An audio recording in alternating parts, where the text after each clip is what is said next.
नमस्कार दोस्तों मैं अनुराग तिवारी आपका अपने YouTube channel Tiwari legal solution में हार्दिक स्वागत करता हूं।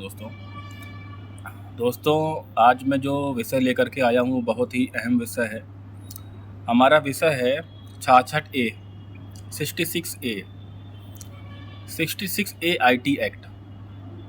दोस्तों 66A IT एक्ट तब लगाई जाती है जब कोई व्यक्ति हो जो सोशल मीडिया का इस्तेमाल कर रहा हो और इंटरनेट के माध्यम से कोई ऐसी जानकारी वो दे दे या कोई ऐसी पोस्ट कर दे फेसबुक पर जिससे किसी दूसरे व्यक्ति को बुरा लगे या उसकी कोई भावनाएं आहत हों या उसे अच्छा ना लगे। तो पहले तो कोई ऐसी व्यवस्था नहीं थी कि अगर किसी की बात किसी को अच्छी ना लगे सोशल मीडिया पर तो वो कोई रिएक्ट कर सके। लेकिन सन 2000 में 66A IT एक्ट अस्तित्व में आया, जिसके तहत यह कानून बनाया गया कि सोशल मीडिया के माध्यम से यदि किसी को कोई चीज़ बुरी लगेगी तो वो आदमी उस आदमी के ऊपर कंप्लेंट कर सकता है जिसकी बात उसको बुरी लगी हो। और इसको बोला गया साइबर क्राइम। मतलब 66 IT एक्ट में समस्त वो मामले आएंगे जिसमें इंटरनेट के माध्यम से कोई बात कही जाएगी और किसी को बुरी लगेगी। हालांकि साइबर क्राइम में ऑनलाइन फ्रॉड वगैरह ये सब भी आते हैं, लेकिन अभी हम बात खाली इतनी कर रहे हैं कि किसी की कोई बात जो सोशल मीडिया के माध्यम से कही जाए और किसी दूसरे को बुरी लगे तो वो आदमी उस आदमी पर कंप्लेंट करवा सकता है जिसकी बात उसको बुरी लगी हो। तो 66A IT एक्ट दोस्तों जब अस्तित्व में आया सन 2000 में, तब इस अधिनियम के तहत, इस एक्ट के तहत पुलिस को तुरंत गिरफ्तारी करने का अधिकार था। मतलब 66A IT एक्ट के तहत अगर कोई कंप्लेंट करवाता था कि भाई इसने ये बात लिखी है, हमको बुरी लग रही है, तो पुलिस में अगर वो केस कर दे तो पुलिस उसको गिरफ्तार तुरंत कर सकती थी।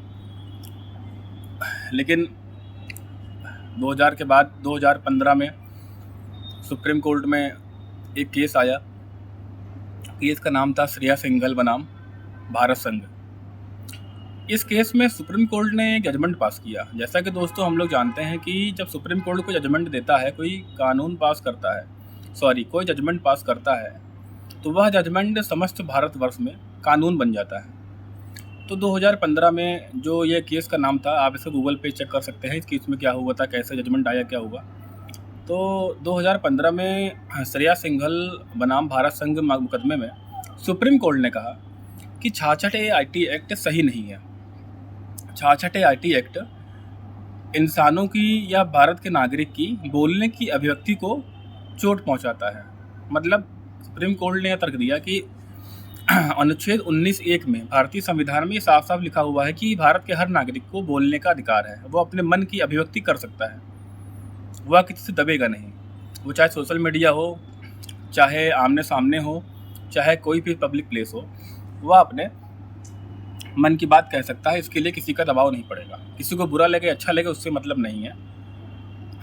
लेकिन 19(1) का जो मौलिक अधिकार है वो हर नागरिक को दिया गया है भारतीय संविधान में। लेकिन इस अनुच्छेद 19 में जो अधिकार दिया गया है बोलने का अधिकार भारतीय संविधान में, ये हर नागरिक को है। लेकिन जो 66 IT एक्ट है ये इस अधिकार को चोट पहुंचाता है। मतलब 66 IT एक्ट जहां बोलने के लिए आदमी को रोकता है कि किसी को बुरा ना लग जाए इसलिए आप बोलो मत, और अगर आप बोलते हो तो आपको 66 IT एक्ट के तहत जेल जाना पड़ेगा। तो ये जो 66 IT एक्ट है 2000 का अधिनियम था, इसको सुप्रीम कोर्ट ने 2015 में निरस्त कर दिया। 2015 में श्रेया सिंघल बनाम भारत संघ के मुकदमे में सुप्रीम कोर्ट ने साफ साफ कह दिया कि 66 IT एक्ट भारत के नागरिकों के बोलने की आज़ादी पर चोट पहुंचाता है। तो यह एक्ट अब रद्द किया जाएगा। अब इसके अंतर्गत किसी गिरफ्तारी नहीं होगी। अब दोस्तों सवाल ये आता है कि 2015 के में जब ये सिस्टम आ गया, जब ये कानून पूरे भारत में पास हो गया, उसके बाद भी समस्त भारत के पुलिसकर्मी और समस्त भारत के जो राज्य हैं उनके अंदर 66 IT एक्ट में मुकदमे दर्ज होते रहे। मतलब सुप्रीम कोर्ट के जजमेंट का कोई प्रभाव किसी के ऊपर नहीं पड़ा। समस्त पुलिस वाले 66A IT एक्ट के तहत मुकदमा दर्ज करने लगे। और 2015 में जबकि इस एक्ट को निरस्त कर दिया गया, उसके बाद भी पुलिस वाले नहीं माने और वो अपने मनमानी करते रहे। और इस मुकदमों में ये मुकदमा वो लिखते रहे सबके ऊपर, जिन जिन लोगों ने फेसबुक के माध्यम से, सोशल मीडिया के माध्यम से अपने मन की बात कही और किसी को बुरा लगा, कोई कंप्लेंट कर दिया, तो पुलिस वालों ने मुकदमा लिख लिया, जेल भेज दिया। और तमाम सैकड़ों केस पेंडिंग हैं इसी धारा में। तो अभी हाल ही में 4-5 दिन पहले की बात है, सुप्रीम कोर्ट में एक एनजीओ थी जिसका नाम था पीपल्स यूनियन सिविल लिबर्टीज़ करके एक एनजीओ थी, जिसने सुप्रीम कोर्ट में एक याचिका डाली कि जब 2015 में 66A एक्ट को सुप्रीम कोर्ट ने ख़त्म कर दिया था, तो उसके बाद भी आज 7 साल हो गए उस आदेश को आए हुए, आज तक भी इन धाराओं में मुकदमे कैसे दर्ज हो रहे हैं?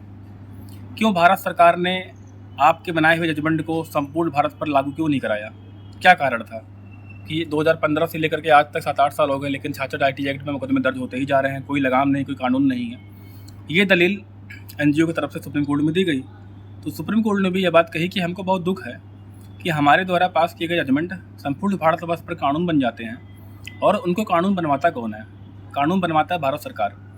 तो भारत सरकार ने क्यों नहीं 2015 में ये जजमेंट आने के बाद संपूर्ण भारतवर्ष में इस कानून को लागू कराया? क्यों नहीं समस्त भारत के राज्यों में हमारे इस गाइडलाइन को पहुंचवाया? क्यों नहीं समस्त भारत के राज्यों की पुलिस को इस बारे में सूचना दी गई भारत सरकार के द्वारा?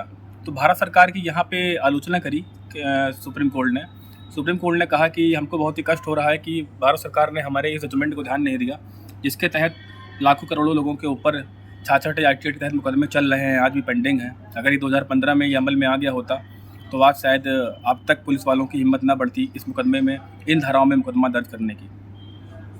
तो इस बार सुप्रीम कोर्ट ने बहुत ही जिसमें मैं आपको बता दूं कि जब ये जजमेंट पास हुआ तो जजमेंट दिया किसने?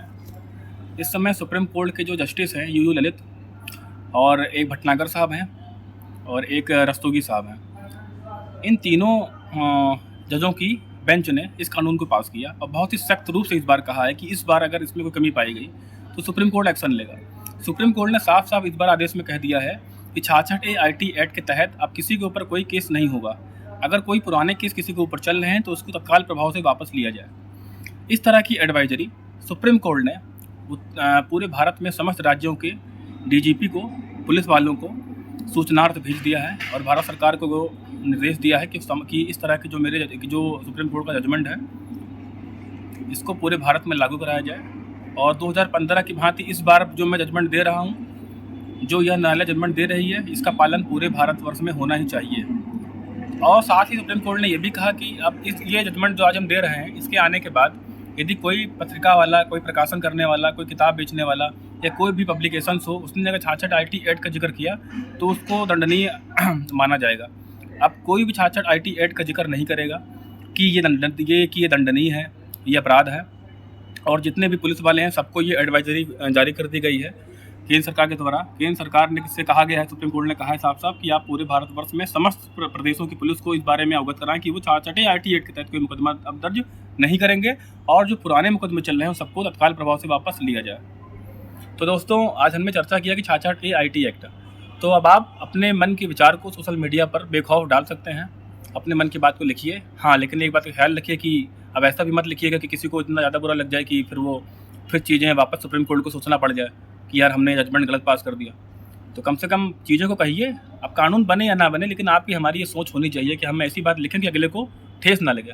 दोस्तों, ये कानून इसलिए नहीं वापस लिया गया है कि आप जो मर्जी है वो बोलिए, लेकिन कहीं ना कहीं आपका भी ये अधिकार है, आपका भी ये कर्तव्य है, अधिकार नहीं है कि आप ऐसी बातें लिखें सोशल मीडिया पर जिससे किसी दूसरे को कष्ट ना हो भाई, है ना। अपने अपने धर्म की इज्जत करें, अपने अपने बातों की इज्जत करें, और ऐसी बातें रखें कि किसी को बुरी ना लगे। दोस्तों, मैं अनुराग तिवारी हूँ और लखनऊ हाई कोर्ट से आप सबसे विनम्र निवेदन करता हूँ कि अब 66A एक्ट डरने की आवश्यकता नहीं है। जिसको नहीं पता है उसको आप बताइए, मेरे इस वीडियो को आप वायरल कीजिए जिससे सबको जानकारी मिले।